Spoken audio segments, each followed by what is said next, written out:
আসসালামু আলাইকুম সুপ্রিয় দর্শক শ্রোতা, আশা করি আপনারা সবাই ভালো আছেন। আজকের এই ভিডিওতে আমি আপনাদেরকে জানাতে চলেছি স্বপ্নে সাপ দেখলে এর ব্যাখ্যা কি কি হতে পারে। হ্যাঁ দর্শক, আপনারা জানেন কীটপতঙ্গের মধ্যে এক প্রকার হলো সাপ, আর এটা মানুষের শত্রু। সাপের শত্রুতা হলো তার বিষ দিয়ে প্রাণীকে ধ্বংস করা। কখনো স্বপ্নে সাপ দ্বারা কাফের মুশরিক হতে পারে, যেমন কাফের মুশরিকদের ইসলামকে ধ্বংস করে দেওয়ার একটা উদ্দেশ্য থাকে। আবার কখনো স্বপ্নে সাপ দেখার দ্বারা বাদশাহ উদ্দেশ্য হবে, যে বাদশাহ মানুষের প্রতি অত্যাচারী হবে। আবার কখনো সাপ দ্বারা স্ত্রী ও সন্তান উদ্দেশ্য হতে পারে। আল্লাহ তাআলা বলেছেন, নিশ্চয়ই তোমাদের স্ত্রী এবং সন্তানদের থেকে কোনো কোনো স্ত্রী এবং সন্তান তোমাদের শত্রু, অতএব তোমরা তাদের থেকে সতর্ক থেকো। যদি কোনো ব্যক্তি স্বপ্নে সাপকে আঘাত করতে দেখে, তাহলে সে পরবর্তীতে তার শত্রুকে আঘাত করতে পারবে। আর যদি সাপকে হত্যা করতে পারে, তাহলে সে তার শত্রুর সাথে বিজয়ী হবে। আর যদি সাপ তাকে দংশন করে, তাহলে তার শত্রু তাকে আঘাত করবে। আর স্বপ্নে যদি সাপের গোস্ত খেতে দেখে, তাহলে সে যেন শত্রুর সরঞ্জামাদি অর্জন করবে। আর যদি সাপকে দুই টুকরো করে দেয়, তাহলে সে তার শত্রুর মাঝে অবস্থান করবে। আর যদি স্বপ্নে সাপের সাথে বিনয়ী ও নম্রতার সাথে কথা বলতে থাকে, তাহলে সে কল্যাণ ও লাভবান হবে। মানুষ তার লাভ দেখে আশ্চর্য বোধ করবে। যদি কোনো ব্যক্তি স্বপ্নে মৃত সাপ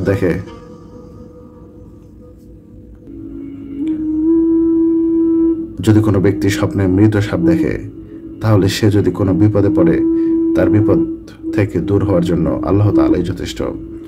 আর এই সাপ যদি সাদা হয়, তাহলে তার কঠিন শত্রু হবে। যদি কালো হয়, তাহলে সাধারণ ধরনের শত্রু হবে। যদি স্বপ্নে দেখে যে বড় কালো সাপের মালিক হয়েছে এবং বড় এক জামাতের পরিচালনা করছে, তাহলে সম্ভাবনা রয়েছে যে পরবর্তীতে সে বড় বাদশাহী লাভ করবে এবং রাষ্ট্র পরিচালনা করবে। আর যদি সাদা সাপের মালিক হয়, তাহলে শত্রু তার অনুসরণ করবে। তাকে কষ্ট দেওয়ার মতো কোনো শত্রু থাকবে না এবং বিপদে পড়ার আশঙ্কাও থাকবে না। আর সে রাজত্বের সরঞ্জামাদির মালিক হবে। কখনো এর দ্বারা তার চেষ্টা উদ্দেশ্য হয়, যখন তার চিন্তা চেতনা এটাই হবে। যদি কেউ স্বপ্নে সাপকে ভয় পায় অথচ সে সাপকে দেখে নাই, তাহলে তার শত্রু থেকে নিরাপদ থাকবে। আর যদি সাপকে দেখে এবং ভয়ও পায়, তাহলে সে শত্রুদের দ্বারা বিপদে পড়বে এবং ভয় পাবে।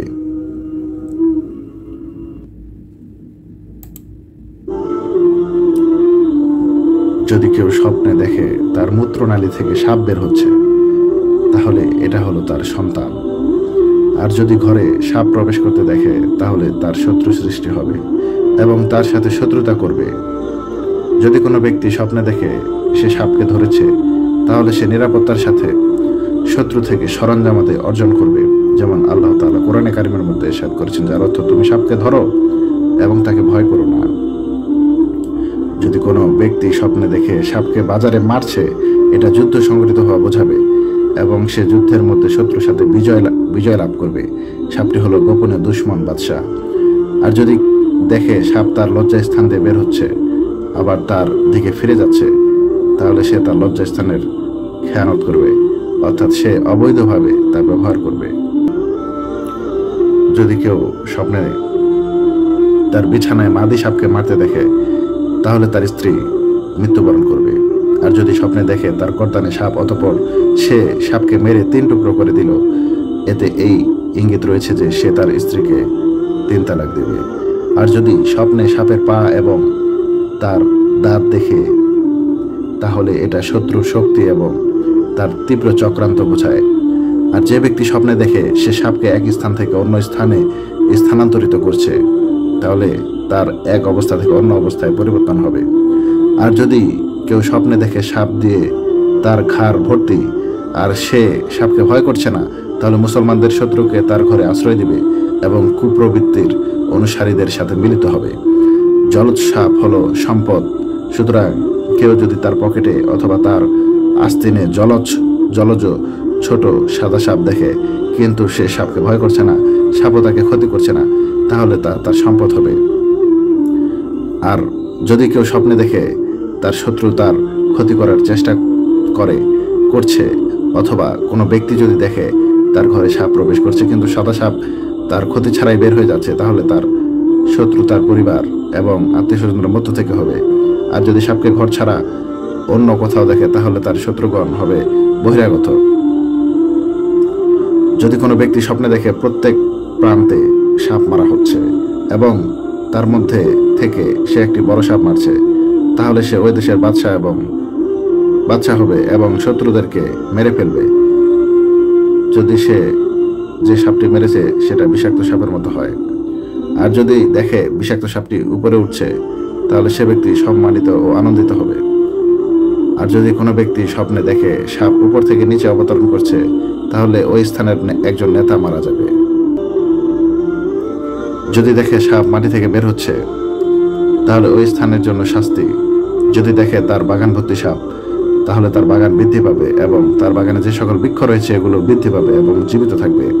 এক ব্যক্তি হযরত ইবনে শিরিন রাহমাতুল্লাহ আলাইহির নিকট এসে বলল, আমি স্বপ্নে দেখছি যে সাপ দৌড়াচ্ছে আর আমি তার পেছনে পেছনে চলছি, অতঃপর সাপটি গর্তে প্রবেশ করলো।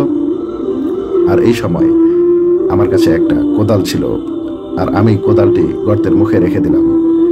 ইবনে শিরিন রাহমাতুল্লাহ আলাইহি বললেন, তুমি কি কোনো মহিলাকে বিবাহের প্রস্তাব দিয়েছ? সে বলল, হ্যাঁ। তখন ইবনে শিরিন রাহমাতুল্লাহ আলাইহি বললেন, অচিরেই তুমি তাকে বিবাহ করতে পারবে এবং তুমি তাকে বিবাহ করে সম্পদশালী হবে এবং পরবর্তীতে তুমি 7,000 দিরহাম রেখে মৃত্যুবরণ করবে। অন্য একজন স্বপ্নে দেখল তার ঘর সাপে ভরপুর। তখন তার স্বপ্ন সম্পর্কে হযরত ইবনে শিরিন রাহমাতুল্লাহ আলাইহি এর নিকট জানালে তিনি বললেন, তুমি আল্লাহ তাআলাকে ভয় করো এবং মুসলমানদের শত্রুকে আশ্রয় দিবে না। ইবনে শিরিন রাহমাতুল্লাহ আলাইহিকে বলা হলো যে স্বপ্নে এক মহিলা দুটি গর্ত থেকে দুটি সাপ বের হতে দেখে এবং দুই সাপের কাছে দুটি লোক এসে দাঁড়াতে ও তাদের মাথা থেকে দুধ দহন করতে দেখে। হযরত ইবনে শিরিন রাহমাতুল্লাহ আলাইহি বললেন, সাপ দুধ দহন করতে পারে না, নিশ্চয়ই সাপ বিষ দহন করে।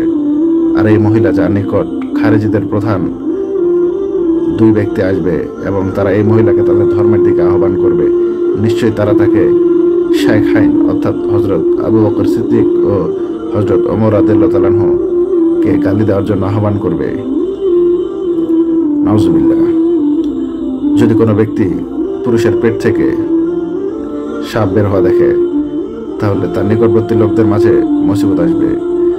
আর যদি কেউ স্বপ্নে দেখে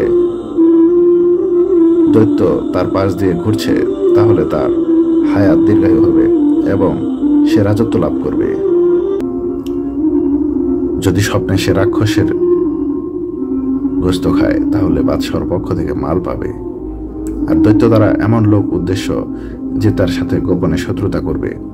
আর যদি তার অনেক মাথা থাকে, তাহলে খারাপ ও নিকৃষ্টতার ক্ষেত্রে তার অনেক বিষয় থাকবে। আর যদি তার মাথা 2টি বা 3টি অথবা 4টি থাকে, এমনিভাবে তার মাথা 7টা পর্যন্ত হয়, তার প্রতিটি মাথায় 1টি করে মুসিবত এবং 1টি করে খারাপ বিষয় হবে। আর যখন তার মাথা 7টা হবে, দেখবে তখন তার খারাপ হওয়ার কোনো তুলনাই থাকবে না। সে এমন খারাপ হবে তার সাথে কেউ সক্ষম হবে না। জমিনে ব্যাপক কীটপতঙ্গ দেখা দুষ্ট মানুষের ব্যাপকতা ও ব্যাপক অনিষ্টতা বোঝায়। তো প্রিয় দর্শক শ্রোতা, সাপ দেখলে কি কি ব্যাখ্যা হতে পারে আপনারা আজকের এই ভিডিওটি দেখলেন এবং আপনারা বুঝতে পারলেন। আপনারা এই মিলিয়ে নেবেন আপনারা কেমন স্বপ্ন দেখেছেন এবং এটার সাথে কোন ব্যাখ্যাটা প্রযোজ্য হবে। আর আপনারা স্বপ্ন যেটা দেখবেন অবশ্যই সেটা একজন ভালো মানুষের সাথে শেয়ার করবেন, কেননা আপনার স্বপ্নের ব্যাখ্যা প্রথম যিনি করবেন তার ফয়সালা অনুযায়ী আপনার স্বপ্নের ব্যাখ্যার ফয়সালা হয়ে যাবে। অতএব নিশ্চয়ই আপনারা একজন ভালো মানুষকে আপনার স্বপ্নের ব্যাখ্যা করবেন, স্বপ্নের কথা জানাবেন এবং তার কাছ থেকে ব্যাখ্যা নেবেন। ভালো থাকবেন, সুস্থ থাকবেন। ধন্যবাদ। আসসালামু আলাইকুম ওয়া রাহমাতুল্লাহ।